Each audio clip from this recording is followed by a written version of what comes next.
Hey everyone, welcome back to the Ioniq Guy. Hope you all had awesome Thanksgivings with your friends and family if you're in the United States. I sure did. I went down to Philly to visit with my fiance's family, saw some of her friends. So all in all, great holiday. Now, what wasn't so great was traveling in my Ioniq 6. I experienced charging issues and dealt with the subpar preconditioning for the battery system.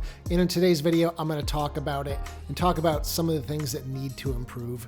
I know I'm beating a dead horse when I talk about battery conditioning systems, but the more I talk about it and the more you guys comment on these videos, hopefully the better it can get when Hyundai sees that. Before we dig into it though, I want to let you guys know, if you're planning on purchasing anything from my store for this holiday season, December 18th is going to be the last day that guarantees delivery before Christmas in the United States. If you live outside the US, it's likely already too late. And Canadians, I really feel for you with the postal strike going on up there. A lot of packages are just completely stuck in limbo, including some that I shipped. So really hope that gets resolved soon. But again, December 18th, if you're in the United States and you want to purchase something for Christmas. And be sure to stay tuned to my store because I have some new products that I'm really excited about in the pipeline. But anyway, let's talk about my road trip. So we started out here in Boston.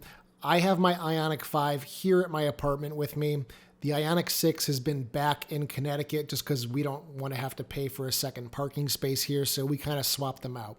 So we took the Ioniq 5 from Boston with a 100% charged battery. We went back to central Connecticut, hopped in the Ioniq 6, which I had my mother charge up to 100%, and then we headed for Philly on Thanksgiving Day. Besides some absolutely awful traffic on the Merritt Parkway in Connecticut, we had a pretty uneventful trip. We got to Philly in about, I think, 6.5 hours, averaging 4 miles per kilowatt hour.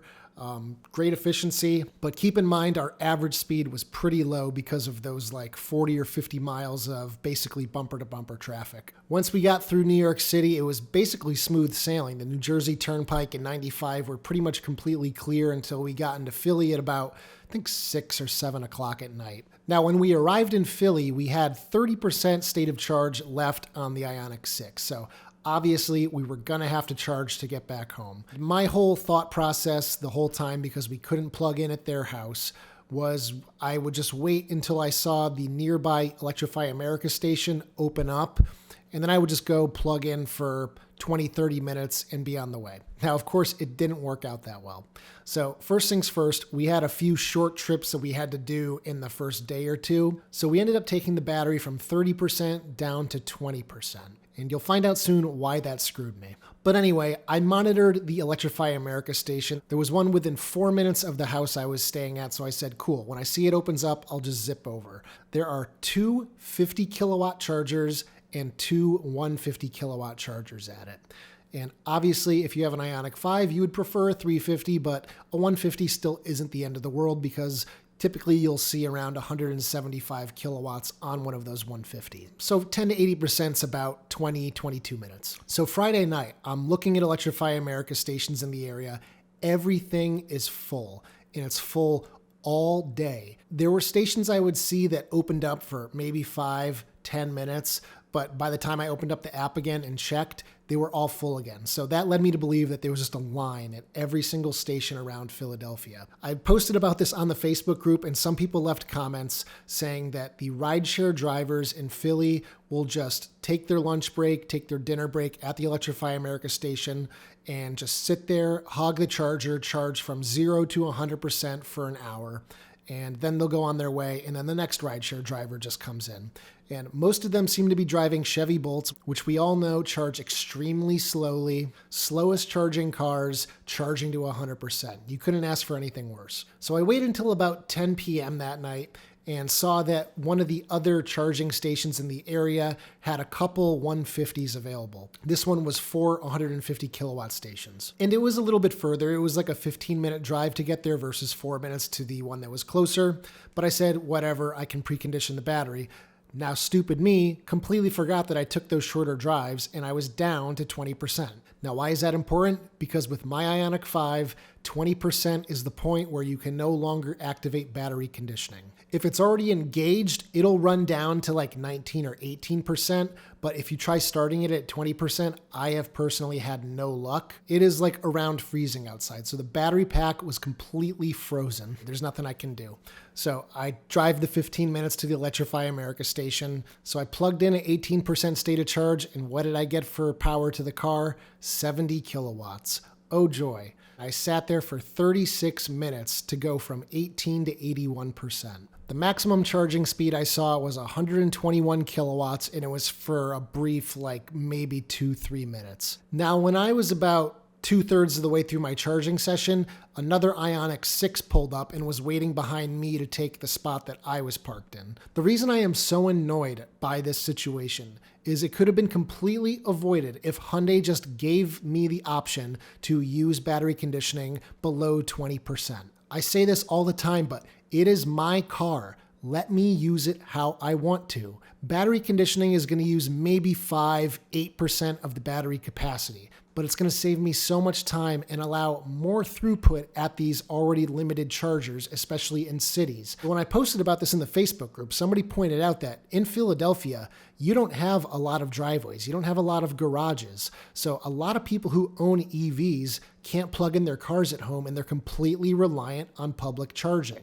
That really sucks for them. It also kind of makes me think that these corporations like Uber and Lyft, if they're going to have EVs driving within their network, then they should be providing their own DC fast chargers for these drivers to utilize. Because on a busy holiday weekend like this, having Uber drivers clogging up these stations is completely ridiculous. End of rant. It was just super annoying.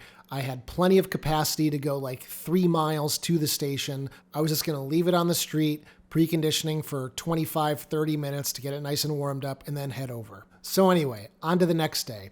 We did some more tooling around the Philly area, and that ended up reducing our range by about, I think, 7 or 8% during the day. So that was a problem because now we were going to have to charge again to get home. So we had enough range to get back into Connecticut, and I said, you know what? Let me check out those apple green chargers on the Merritt Parkway at the rest areas that are right off the road. I've checked out enough EA stations over the last 3 years that I just wanted to experience another charging network. Apple Green was pretty good to us in the I-90 surge in New York State, so I had high hopes for it, and boy was that a mistake. So first things first, we got into the New Jersey area right before the George Washington Bridge. And we stopped at that last service plaza on 95, which is a huge service plaza. And I will say, it was really nice to see that they have chargers that are being installed as we speak. They were all sitting there on pallets in their boxes, ready to be installed. So that is going to be a prime charging location right after you get through the George Washington Bridge or before getting back onto the George Washington Bridge heading east.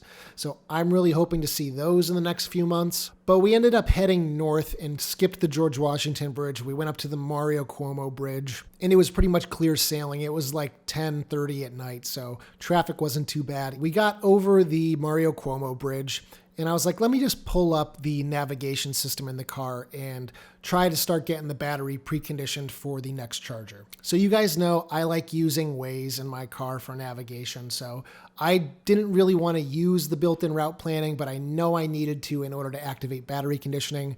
So I went into the POIs, and it's just so annoying while you're driving to try and find a charger. I filtered by high power over 150 kilowatt. So of course, because I was more than about 50 miles out from that charger and I knew it was going to take a long time to heat up the battery pack, I couldn't choose the station that I was heading to because I didn't save it before we left Philly because I didn't know what station we were going to stop at exactly. So I guess that's on me that I didn't do that. But even still, I couldn't just easily find Apple Green, northbound, Merritt Parkway, Route 15. So I ended up navigating to the Stratford Electrify America stations at the mall there. And then I was just going to keep going past that point, assuming we had the range that we needed. The range was dropping pretty quickly. It was getting cold that night, so our efficiency wasn't great. There was also not a lot of traffic, so our speeds were up versus when we went to Philly. But anyway, battery conditioning started at I think about 23 or 24% state of charge. And then, of course, it dropped below 20%. We hit about 18%, and that's when it cut off. I didn't have car scanner plugged in at the time, so I couldn't check and see what the battery temperature was, but I knew that it was still relatively cold because it didn't run for all that long. It was better than nothing, so I just accepted it.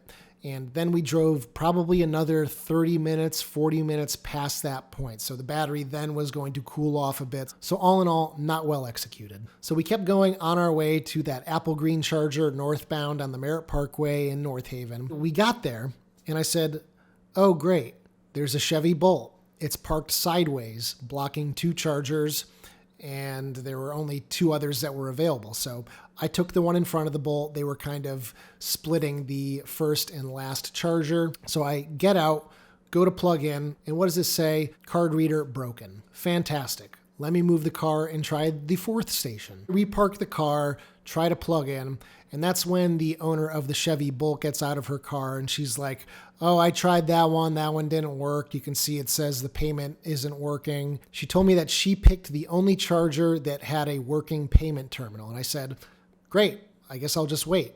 How much longer do you have the charge? And she said, a while. And I felt bad for her. She said she had been driving since 5 a.m. from North Carolina in her Chevy Bolt. So she probably had a really rough day.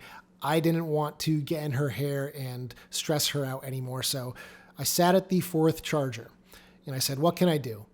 I didn't have the Apple Green app on my phone already. So I said, let me install that and try to get it going with that. So I download the app, create an account. In order to get your account activated, they say they're going to send you a text message with a code that you can then activate the account with. That text message never came. Eventually, I think 5 minutes later, I got an email with the instructions on how to authenticate through that email message. So I did that, entered payment information into my profile, and then tried charging again. Swiped to charge on the app, still didn't work. I said, you've got to be kidding me. So I got in the car, tried calling Apple Green. Right after its pre-recorded message that says, your call is important to us, stay on the line, it just automatically hung up on me. Tried that 3 times, same thing happened every time. So Apple Green Electric, your guys' customer service sucks. Now I will say, on the drive to this station, I used the PlugShare app and looked at the score, and it was pretty good. It was like 8.6 or something. And I was looking at it through CarPlay on the car's infotainment screen. Unfortunately, I couldn't read the comments there. Now, had I been able to read the comments, I would have seen that there were all sorts of payment issues that were eventually overcome by installing the app and using that. Now, I should have checked that once I first started having issues, but I didn't, so I just sat there and struggled for like 15 minutes. Now, there's an Electrify America station not too far from this station. The problem was I was already at a low state of charge and I didn't think I was going to make it. I didn't want to die on the side of the road on a Saturday night.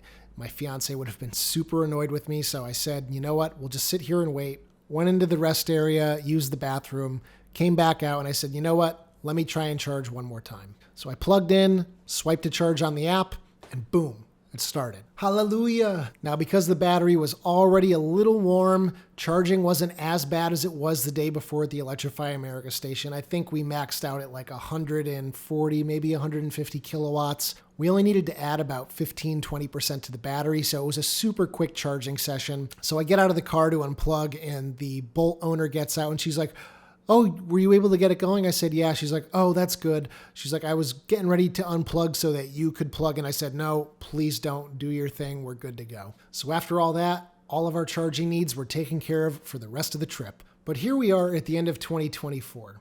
There's new stations coming online almost every single day. Pilot Flying J, Ioniq's coming out with their network really soon. There's a ton of chargers from them already in the ground.